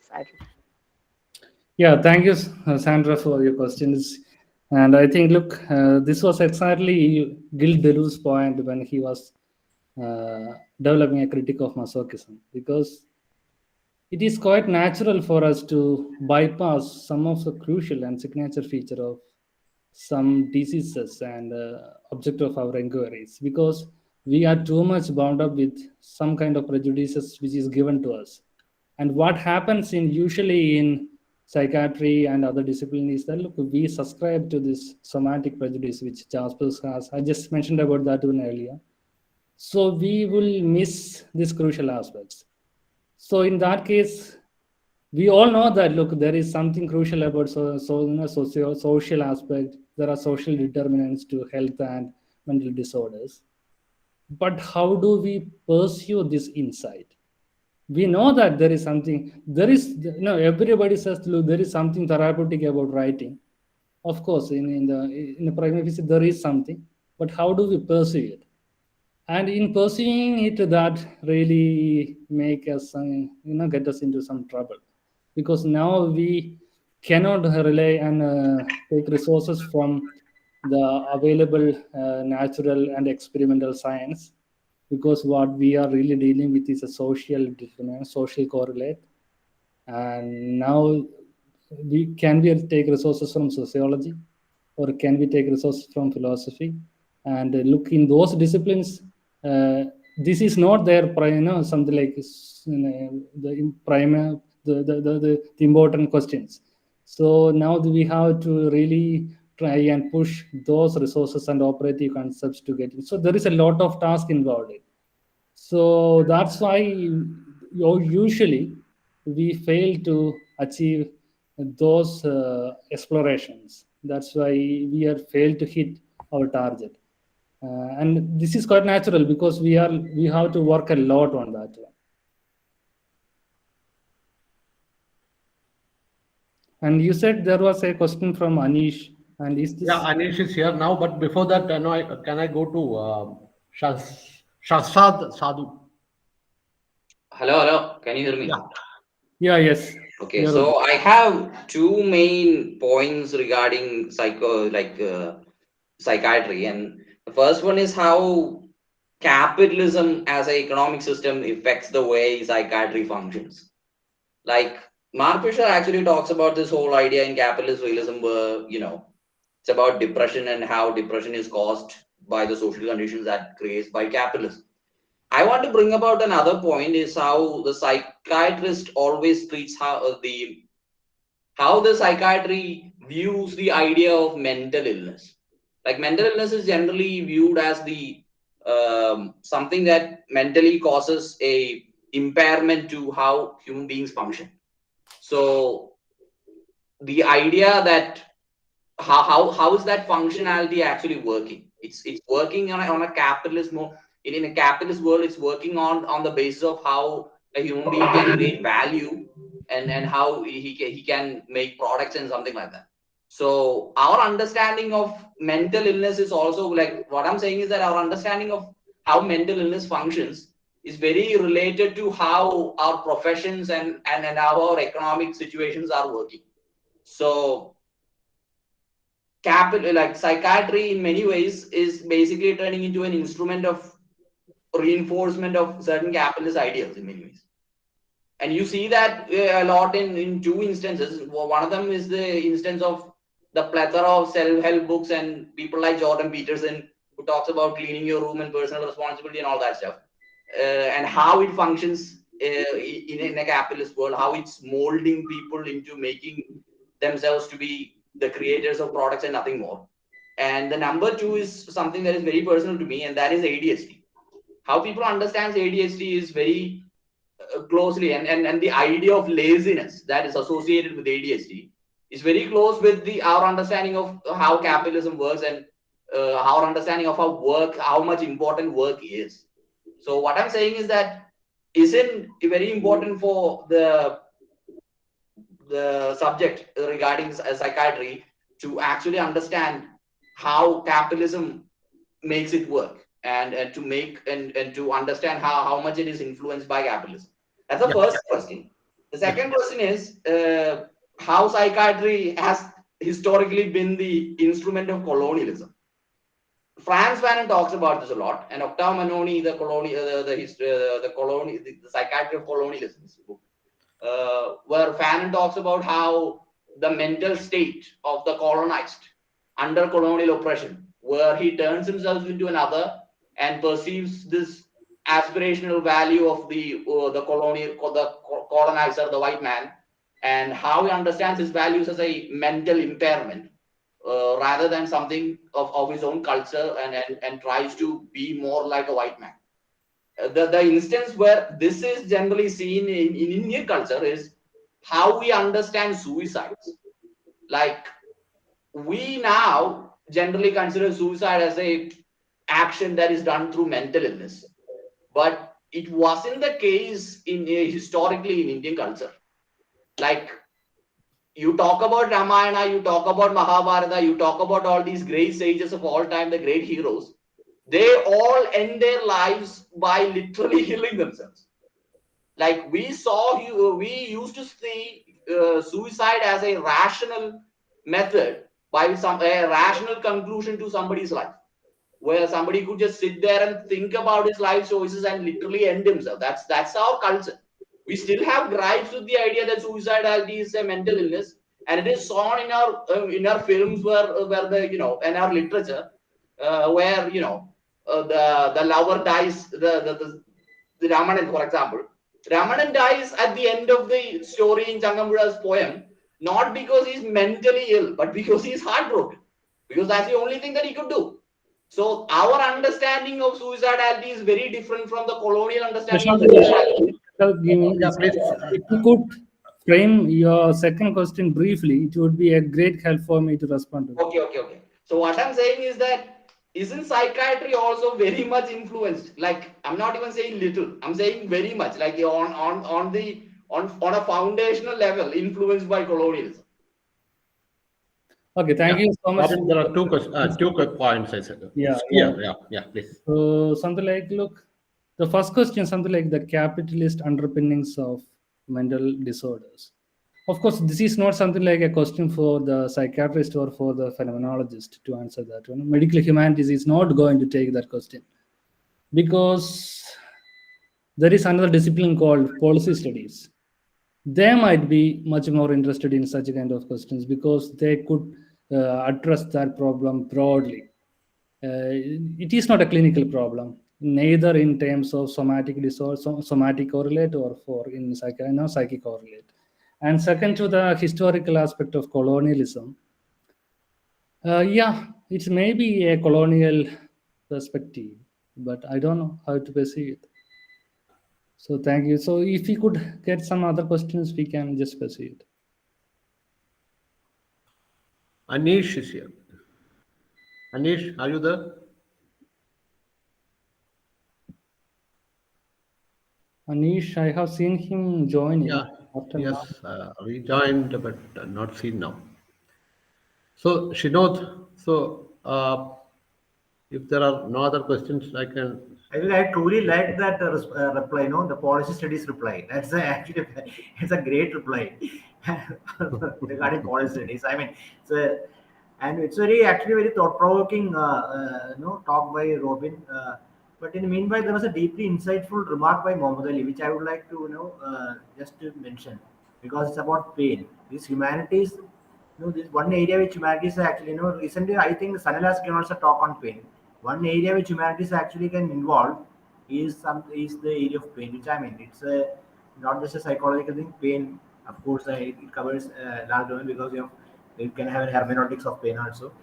But I just came back because I have a professional interest also. And recently, as I told you, there was a demand from some medical universities to offer, whether they asked me I mean, we got a letter asking whether we could, there is any chance or possibility of having an online course in medical humanities. That was the term they used, medical humanities. Basically, I think their focus was on, ethical aspects. So this I would suggest here, because all philosophers are here, philosophy academics are here. You can think of online, actually an online course on medical humanities which covers all these areas, and which also have an opening to literature and literature, so that students of medicine can also orient themselves in humanities. And one film which came to me while Robin was talking about this medical humanities was Almodovar's film Talk to Me.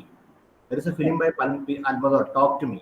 That film came to mind even when you are talking about humanities. Thank you. Yeah, Thank you for that. Thank you. And Shinod, I think we Robin. can conclude. I know you can. Yeah, there was a Gasper is there. I know, yes. Gasper, Robin. do you have any? Yeah. Please. Yeah, നന്നായിരുന്നു. I enjoyed it.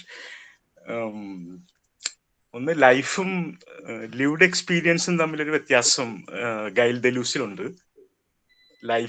ലൈഫിനെ inorganic എന്നൊക്കെ അദ്ദേഹം അവസാനം വിളിക്കുന്നു. 1995 നവംബറിൽ അദ്ദേഹം എഴുതിയ അവസാനത്തെ ആർട്ടിക്കിളിൽ ചാൾസ് ഡിക്കൻസിന്റെ മ്യൂച്വൽ ഫ്രണ്ട് എന്ന് പറയുന്ന ഒരു ഡിക്കൻസ് ചെറിയൊരു നോവലാണ്. അതിനെ ബേസ് ചെയ്തുകൊണ്ടാണ് ദലൂസ് അവസാനത്തെ എസ്സേ എഴുതുന്നത്.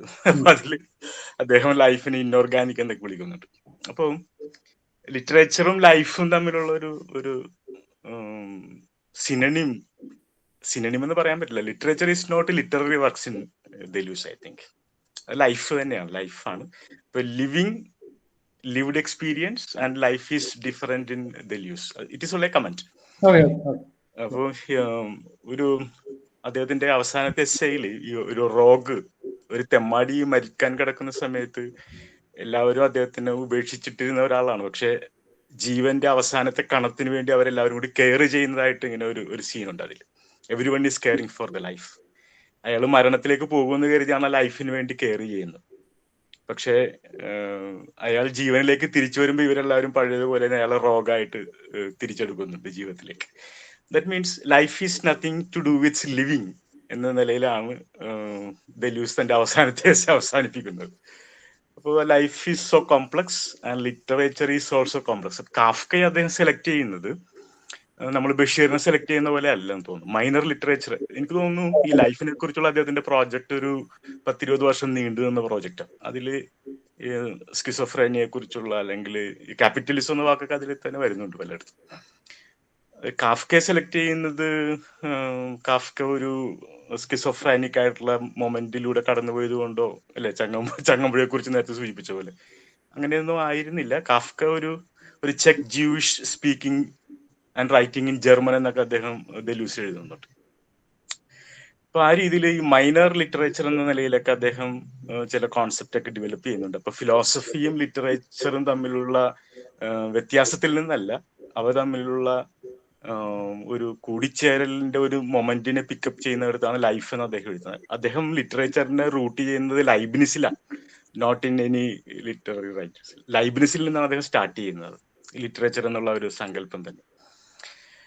ഓക്കെ, ഇത്രയൊക്കെ ഒരു കമന്റ് ആയിട്ട് ഞാൻ പറയുന്നു. പിന്നെ phenomenology has nothing to do with, അതായത് standing in its own foot without the aid of literature. Phenomenology has nothing to do with medical humanities. It's a bold statement, and I have my own concerns about that. Thank you. Thank you so much. Look, എനിക്ക് ഈ ലിറ്ററേച്ചറിന്റെ ഇൻട്രസ്റ്റുകളാവണമെന്നില്ല. ഈ medical ഹ്യൂമാനിറ്റീസില് literary വർക്കിൽ നിന്ന് medical humanities പിക്ക് ചെയ്യുന്നത് അങ്ങനത്തെ നിർബന്ധങ്ങളില്ലല്ലോ. ഇപ്പോൾ അതുകൊണ്ട് തന്നെ ഈ കാഫ്കയുടെ വർക്ക്, മൈനർ ലിറ്ററേച്ചറിനെ കുറിച്ചൊക്കെ ഉള്ള വർക്ക് ഞാൻ കുറച്ചിങ്ങനെ നോക്കിയിരുന്നു. പക്ഷേ എൻ്റെ ഒരു സിഗ്നിഫിക്കൻറ്റ് പോയിന്റ്, എങ്ങനെയാണ് ഒരു പർട്ടിക്കുലർ മൂടുപടത്തെ ഡെലൂസ് സൈക്കാട്രിയുടെ ഒരു ബ്ലൈൻഡ് ആയി എങ്ങനെയാണ് അത് മാറ്റുന്നത്, അത് മാറ്റാൻ വേണ്ടിയിട്ട് ലിറ്ററേച്ചറിൽ നിന്ന് എന്താണ് കൊണ്ടുവരുന്നത് എന്നുള്ളതായിരുന്നു. സോ അതിനകത്ത് ഈ മസോക്കിസത്തിനെ കുറിച്ചുള്ള വർക്കിൽ ഈ കാഫ് ടബിങ് എവിടെയാണോ അണ്ടർലൈൻ ചെയ്തത് അവിടെ ഒന്നുമല്ല ഡെലൂസ് അണ്ടർലൈൻ ചെയ്യുന്നത്. കാരണം അദ്ദേഹം പറഞ്ഞ മസോക്കിന്റെ കത്തുകൾ, മസോക്ക് ഉപയോഗിക്കുന്ന ചില ഭാഷകൾ, ഈ പിന്നെ മസോക്കിനോട് ഈ ന്യൂസ് പേപ്പർ അഡ്വർടൈസ്മെന്റ്സ്, സോ അതിലൊക്കെയാണ് ശരിക്ക് ഇതിന്റെ യഥാർത്ഥ പെർവേഷന്റെ വിത്ത് കിടക്കുന്നത് എന്നുള്ള ഒരു പോയിന്റാണ്. സോ അതൊന്ന് ആർട്ടിക്കുലേറ്റ് ചെയ്യാൻ വേണ്ടിയിട്ടാണ് ഞാൻ ഡെലൂസിനെ ഉപയോഗിച്ചത്. അല്ലാതെ ഡെലൂസിനെ അധികം സീരിയസ് ആയിട്ട് വായിച്ചിട്ടുള്ള ഒരാളൊന്നുമല്ല ഞാൻ. പക്ഷെ ഈ പർട്ടിക്കുലർ ഒരു പോയിന്റ് കൺവേ ചെയ്യാൻ അദ്ദേഹത്തെ കുറിച്ച് റിസോഴ്സസ് ഉപയോഗിച്ചു എന്ന് മാത്രം. പിന്നെ രണ്ടാമത്തത് ഗാസ്പർ പറഞ്ഞ പോലെ തന്നെ ഈ ഫെനോമെനോളജിക്ക് അതിൽ തന്നെ അതിന്റെ കാലുകൾക്കടിയിൽ തന്നെ ഉറപ്പുള്ള നിലങ്ങൾ ഉണ്ട്, റിസോഴ്സസ്ഫുൾ ആയ നിലങ്ങളുണ്ട് എന്ന് ആർട്ടിക്കുലേറ്റ് ചെയ്യുന്ന ഒരു സ്റ്റാൻഡിന്റെ പേരാണ് ഞാൻ നേരത്തെ പറഞ്ഞത് സഹാവിസ് പർണാസ്. അവര് പറയുന്നത് നോക്കൂ, ഒരു പക്ഷേ നമുക്ക് റെഡിമെയ്ഡ് ആയിട്ടുള്ള ചില റിസോഴ്സസുകൾ ഉണ്ടെന്നുള്ളത്. പക്ഷെ എനിക്ക് തോന്നുന്നത് അങ്ങനെ റെഡിമെയ്ഡ് ആയിട്ടുള്ള ഒരു ഓപ്പറേറ്റീവ് കോൺസെപ്റ്റും നമുക്കില്ല. കാരണം എസ്പെഷ്യലി ഈ ഫെനോമെനോളജിയിലെ ഏറ്റവും പ്രധാനപ്പെട്ട കോൺട്രിബ്യൂഷനായ ഫെനോമെനോളജിക്കൽ എപ്പോക്ക്, അത് തന്നെ ഒരു പ്രീസപ്പോസിഷനാണ്. അത് ഒരിക്കലും സക്സസ്ഫുൾ ആയി ചെയ്ത് എടുത്ത് കൊണ്ടുവരാൻ കഴിയാത്ത എന്നുവെച്ചാൽ അതിനകത്തിന് കോംപ്ലിക്കേഷൻസ് ഉള്ള ഒരു ഡൊമൈനാണ്. സോ അതിന്റെ സസ്പെൻഷൻ ഓഫ് നാച്ചുറൽ ആറ്റിറ്റ്യൂഡ് അത് സക്സസ്ഫുള്ളി അത് സസ്പെൻഡ് ചെയ്യാൻ അതിന് പറ്റുമായിരുന്നെങ്കിൽ, അല്ലെങ്കിൽ അങ്ങനെ പറ്റുന്നുണ്ടെങ്കിൽ അത് തന്നെ വലിയൊരു റിസോഴ്സസ് ആണ് ഫെനോമെനോളജി അല്ലെങ്കിൽ മെഡിക്കൽ ഹ്യൂമാനിറ്റീസിന്. കാരണം actually what is missing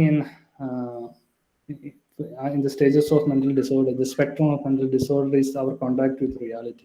The natural attitude itself. So ഒരുപക്ഷെ എന്താണോ സസ്പെൻഡ് ചെയ്യുന്നത് അത് തന്നെ നമുക്ക് അതേ റിവേഴ്സ് ചെയ്ത് എടുക്കാൻ പറ്റുമെങ്കിൽ അത് വലിയൊരു അച്ചീവ്മെന്റ് ആവുമായിരുന്നു. പക്ഷെ അതിനെ പോലും പലപ്പോഴും സാധിക്കുന്നില്ല. കാരണം ഈ ഓപ്പറേറ്റീവ് കൺസെപ്റ്റുകൾ അത്രമാത്രം നിലം തരുന്നുണ്ടോ എന്നുള്ളത് എനിക്ക് സംശയമുണ്ട്. അതുകൊണ്ടാണ് ഞാൻ ആ നിലത്തിലൊന്നും തൊടാതെ നിൽക്കുന്നത്. So I know that I have made a polemical and broad claim which I am not able to substantiate in very detail. So that I thought maybe my effort has to be put into that kind of question, so that I can somewhere in future will be able to bring up some kind of substantial points. Thank you so much for that. Thank you, Robin, and we are waiting for that. Now, Shinod, I think with this... the closing question can be... Yeah, it's always Shinod. അത് ദൗർഭാഗ്യമായി പോയി. റോബിന്റെ പ്രസന്റേഷനിൽ എനിക്ക് ഏറ്റവും ആകർഷകമായി തോന്നിയ കാര്യത്തോടാണ് എനിക്ക് യാതൊരു വിധ യോജിപ്പും ഇല്ലാത്തത്. കാരണം പ്രസന്റേഷൻ ഒരു സവിശേഷത അത് തത്വചിന്തയ്ക്കും സാഹിത്യത്തിനും ത്തിൻ്റെയും കഴിവിൽ കൊടുക്കുന്നത് ശുഭാപ്തി വിശ്വാസമാണ്. എനിക്ക് അതിൽ യാതൊരു വിധ യോജിപ്പുമില്ല. എന്തുകൊണ്ടാണെന്ന് വെച്ചാൽ ഞാനിത് പറയേണ്ടെന്ന് കരുതുകയാണ്. പിന്നീടാണ് ഞാൻ ആ മെഡിക്കൽ വിദ്യാർത്ഥി പോലും ഒരു മെഡിക്കൽ വിദ്യാർത്ഥി പോലും പറയുന്നത് സാഹിത്യത്തിന് ലിറ്ററേച്ചറിന് ഹ്യൂമാനിറ്റീസിനും അനലിറ്റിക്കൽ സ്കിൽ ഒബ്സർവേഷണൽ സ്കിൽസ് കൂട്ടാൻ പറ്റുമെന്നുള്ളതാണ്. അതിന് പ്രത്യേകിച്ച് എന്തെങ്കിലും അടിസ്ഥാനം ഉള്ളതായിട്ട് കുറെ കാലമായിട്ട് ഈ ഹ്യൂമാനിറ്റീസ് വിഷയങ്ങളിൽ പഠിക്കുകയും അതിലെ ആളുകളെ ഇവിടെ ഇടപെടുകയും ചെയ്തുകൊണ്ടിരിക്കുന്ന ആ രീതിയിൽ ക്വാളിറ്റേറ്റീവില് പറഞ്ഞാൽ എനിക്ക് അത്ര ഒരു നിരീക്ഷണത്തിന് സാധുതയൊന്നും കാണാൻ പറ്റുന്നില്ല. അനലിറ്റിക്കൽ സ്കില്ലും ലിറ്ററേച്ചറും philosophy probably, but I am sceptical. രണ്ടാമത്തത് ബേസിക്കലി ഇതൊരു കമന്റാണ്. രണ്ടാമത്തത്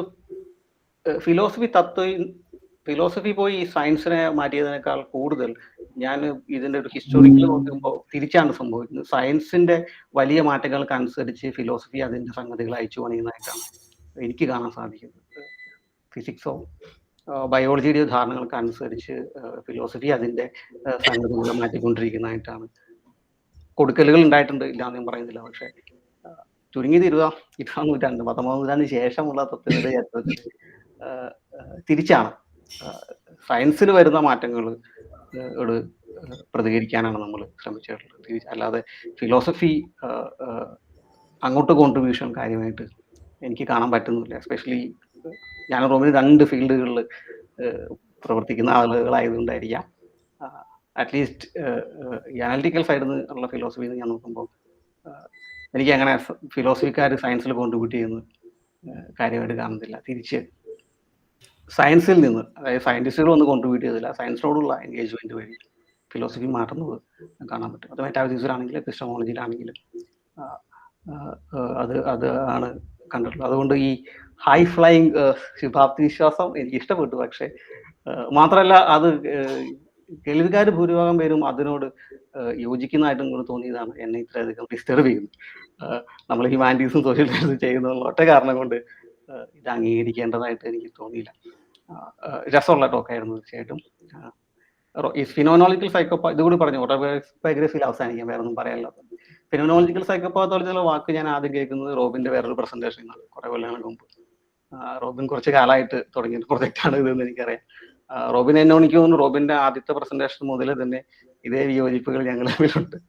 സോ സന്തോഷം. Thank you Shinod. ഇതിന്റെ ഒരു എനിക്കെന്നോട് റെസ്പോണ്ട് ചെയ്യാനില്ല. പിന്നെ ഇത് മനുഷ്യന്റെ ഒരു വലിയൊരു പരാജയം എന്താ വെച്ചാൽ നമുക്ക് ആകർഷകമായി തോന്നിയതൊക്കെ ഏറ്റവും അവസാനം അനാകർഷകമായി വരും എന്നുള്ളതാണ്. അപ്പോ നോക്കാം എങ്ങനെയാണ് മുമ്പോട്ട്. Thank you. നിങ്ങളുടെ HOD ഹാൻഡ് റൈസ് ചെയ്തിട്ടുണ്ട്. അവസാനിപ്പിക്കാനായിരിക്കും അത് നിർത്താനുള്ള ഒരു കൈയാണ്.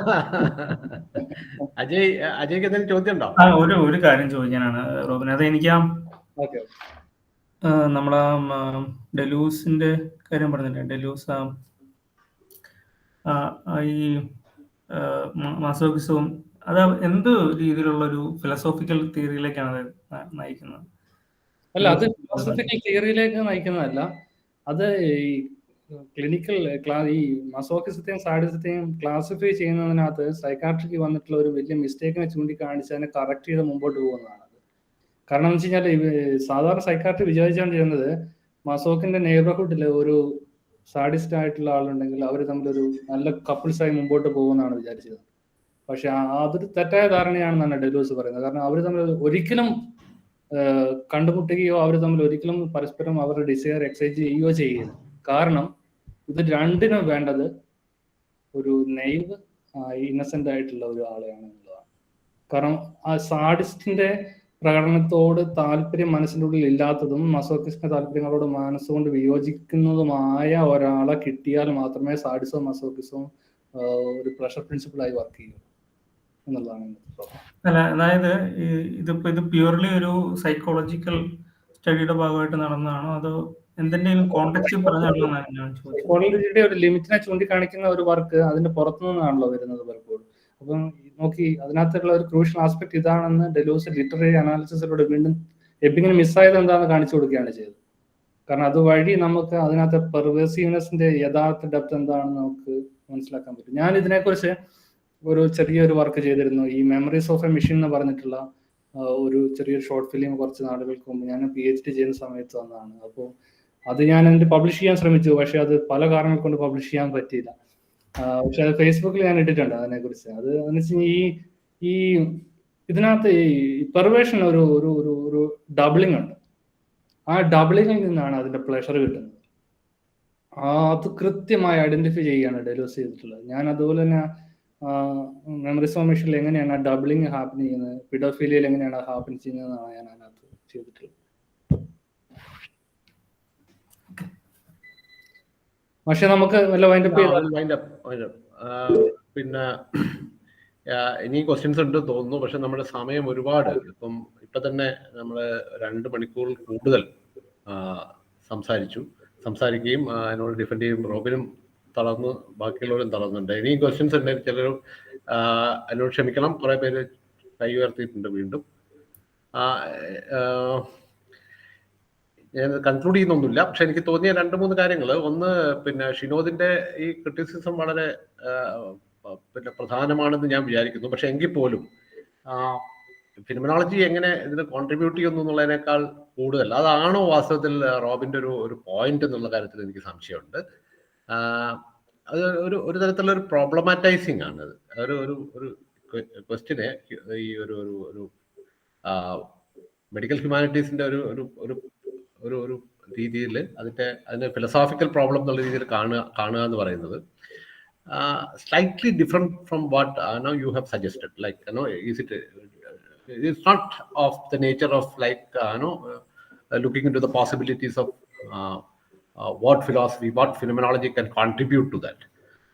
ഇപ്പം വേണമെങ്കിൽ ഭാവിയൊക്കെ ചെയ്യുന്നത് തന്നെയായിരിക്കും ചിലപ്പോൾ. പക്ഷേ ഈ പ്രസന്റേഷൻ നിന്ന് കേട്ടപ്പോൾ it slightly different from that project. That's what I understood from Robin's presentation.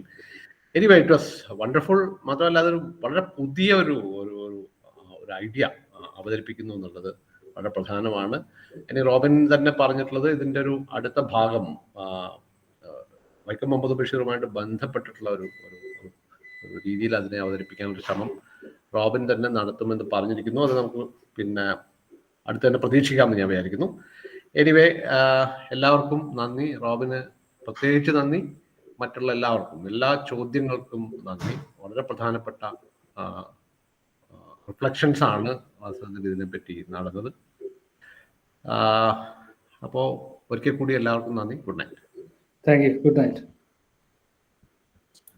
Thank you all.